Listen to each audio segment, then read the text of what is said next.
Hi everyone, this is my 6th video and I am very happy today to read an essay from the collection That's Mr. Faggot to You by Michael Thomas Ford. Now, Mike Ford is gay and I am queer, so I don't want any polite pearl clutchers telling me that it's not okay for that word to be in the title of his book. It was revolutionary as a young queer kid to see this on the shelves in a bookstore. It was so comforting and wonderful. And Michael Thomas Ford is a wonderful writer. He can do anything. He can write comedic essays like what I'm going to read. He can write horror stories and romance. And when he writes nonfiction, there's a clarity and a warmth that makes it really accessible that is really rare in nonfiction.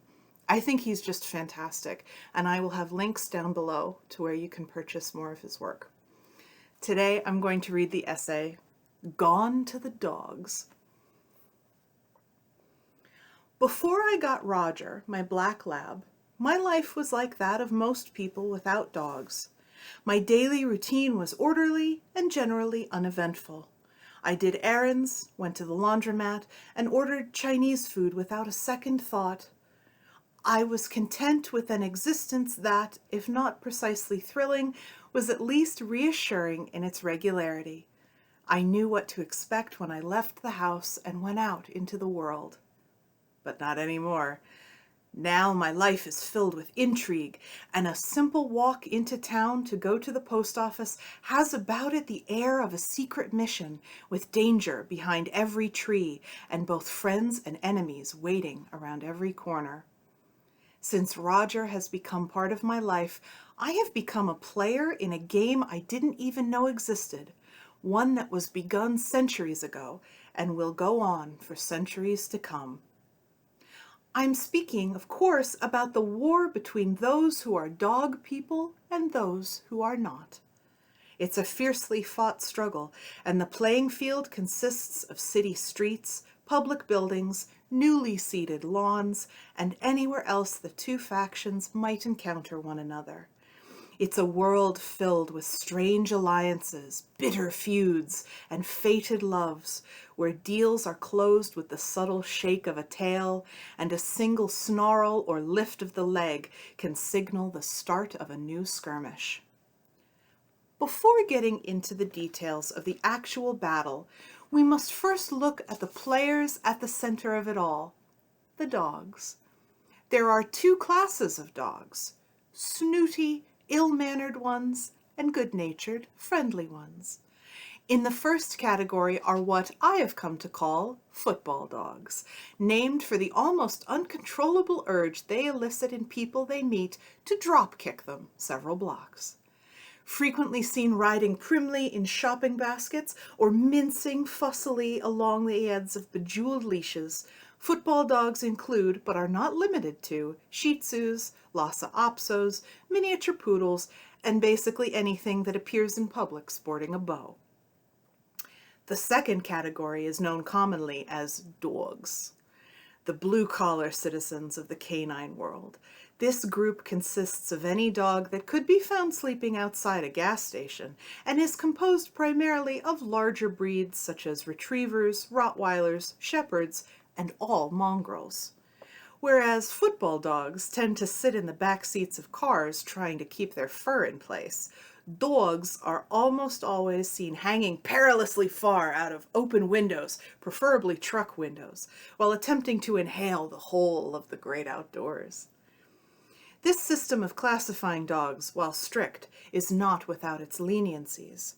Not all small dogs are of the football variety. Pugs, for instance, are included in the dog family, mainly because they're wonderfully ugly and don't give a damn. And some large dogs, such as the more excessive breeds of collies, border on football territory when they exhibit undog-like characteristics. Then there are dogs such as Shar-Peis and Chows that inhabit their own world, set apart by their exotic origins. Silent and aloof, they remain mysteries even to their owners, who generally regret that they did not purchase terriers or beagles instead. The foot soldiers in the war between the pro-dog and con-dog camps are, of course, the humans. Depending on where one lives, these people take various forms. Because I live near a large public park, I'm most familiar with that particular venue and the types of people who frequent it. At the park where Roger and I go, the two armies can be clearly divided into the category of activity people and dog people. In general, the two groups despise one another wholeheartedly. Each thinks the other is selfish, undisciplined, and just plain stupid. Whenever possible, we remind one another of these facts in loud voices. Like the different categories of dogs, each category of person has its own unique qualities that set it apart. This deserves some exploration. Because I'm nothing if not fair, I will attend to the anti-dog group first. Activity people come in various forms, the most common ones being walkers and joggers, fishermen, bread throwers, and picnickers. Fishermen are a problem for only part of the year, although what they lack in frequency of appearance they more than make up for in surliness. They do not like dogs because they are convinced that jumping into the water and swimming after sticks will somehow frighten off all the fish. They see the pond as their domain and dogs as invading marauders intent on pillaging and general destruction. Their favorite weapons are fishing poles, which they wave menacingly while shouting obscenities. Fortunately, they generally wear very heavy rubber boots and seldom are able to actually carry out their threats to chase you out of the park. Also, they tend to be relatively slow thinkers, making verbal battles a surreal and satisfying existence. My favorite insult ever hurled by a fisherman was, "I hope your dog takes a crap on somebody's lawn." And the dog owner's winning retort, "I'm sure he will, and I'm sure it will be yours." Bread throwers and picnickers are, as a whole, a more moderate group, although if one has a little time and is willing to put forth the effort, they can be pushed beyond their limits, resulting in some fascinating displays of anger. Bread throwers are almost always elderly women or parents with children and are easily spotted by the large plastic bags of stale bread they carry with them everywhere they go. Dogs frustrate this group due to their tendency to either eat the bread scattered around for the birds or to chase and eat the birds themselves. When confronted by dogs, the bread throwers can be expected to look at you with a surprised expression and, if especially timid, break into violent weeping while telling any surrounding small children how bad you are and how bad your dogs are. Picnickers are slightly more volatile, since what the dogs steal from them is not so much old bread as it is nicely roasted beef and other things they meant to eat themselves. I once saw a group of 7 dogs stampede through a picnic, resulting in a merry chase and muzzles coated in coleslaw. Walkers and joggers are most definitely the worst of the lot. These hardy souls seem to think it's great fun to traipse all over the park from morning to night, and they most definitely do not like dogs. Dogs, of course, are very fond of people running, as they think it's their duty to chase them and bring them down. While this can be amusing to watch, anyone who has been a member of this group for more than a month or two has learned to carry mace or pepper spray, which is not so much fun for the dogs as you might think. Some of the more foolish ones, who clearly have not been at it for long, run with sticks, and any dog owner will tell you this is the finest way of assuring that every dog within a 10-mile radius will show up for the chase. Despite their myriad dangers, walkers and joggers are the favorite prey of dogs, since they are about as numerous as gazelle on an African plain. They also tend toward the physical in their attacks, which for a dog with any sense of adventure is merely an invitation to try harder.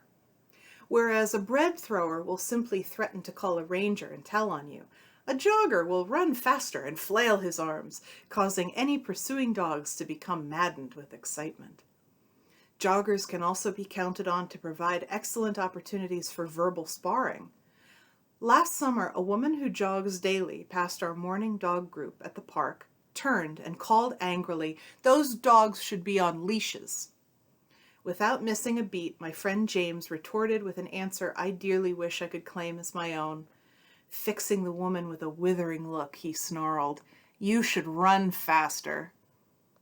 Which brings us to the other side, the dog people.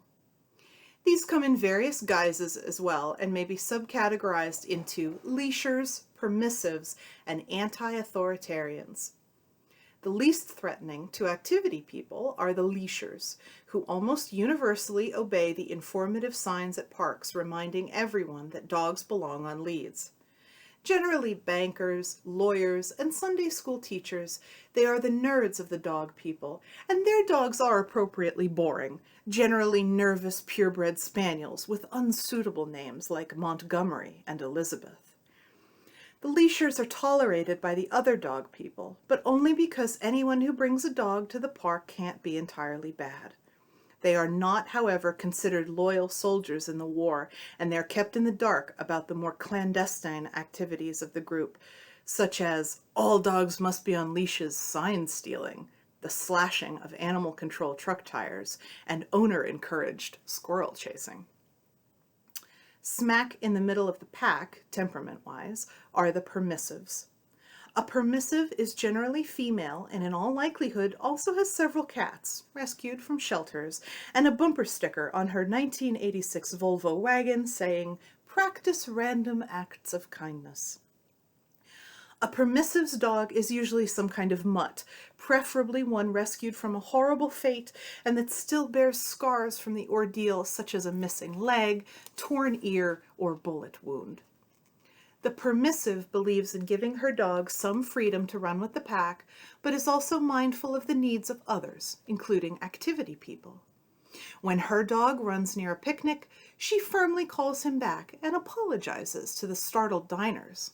In her more daring moments, she will ignore the warnings to keep her dog leashed at all times, but she is ever watchful for signs of rangers or other authority figures and will quickly call her dog to her side should the threat of danger arise.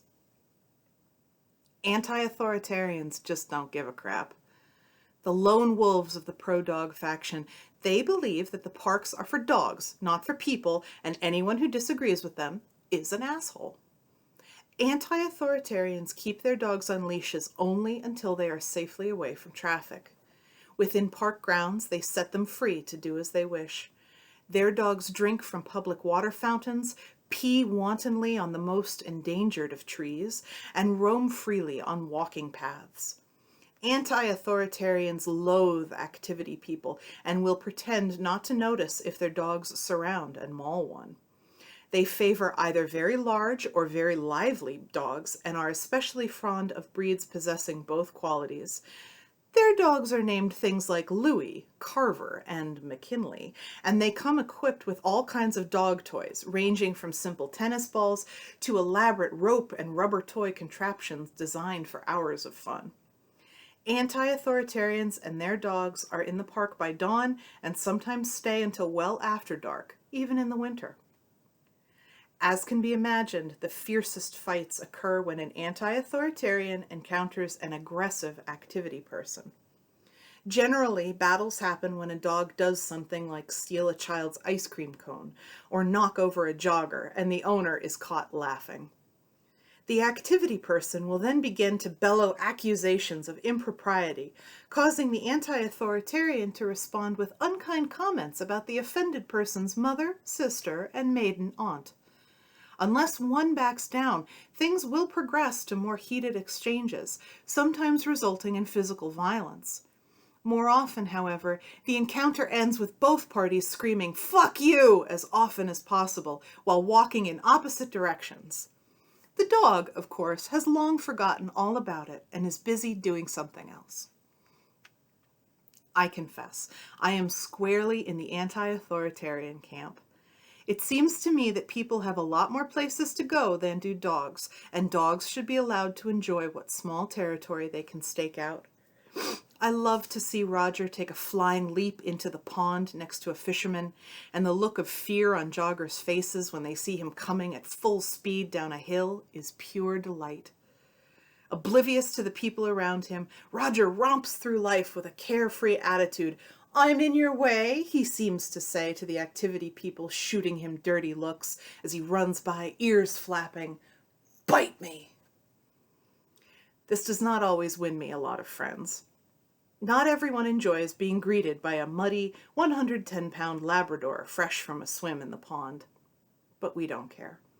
We recklessly bound our way through the park looking for fun, and woe unto those who cross us. One sunny afternoon, as we were enjoying a hearty game of stick, a red-faced woman accosted us. "Excuse me," she said harshly, "can't you read the signs? Dogs have to be on leashes. What if your dog attacks my little girl?" I looked at the little girl who was happily pulling Roger's ears while he licked her face. "I'll tell you what," I said politely to the woman. "If he bites her, you can have him shot. And if she bites him, I'll have her shot." The woman snatched up her child and ran, leaving us free to enjoy the rest of our game. In the battle of dogs and the people, the dogs are way ahead, at least in our park. Thank you.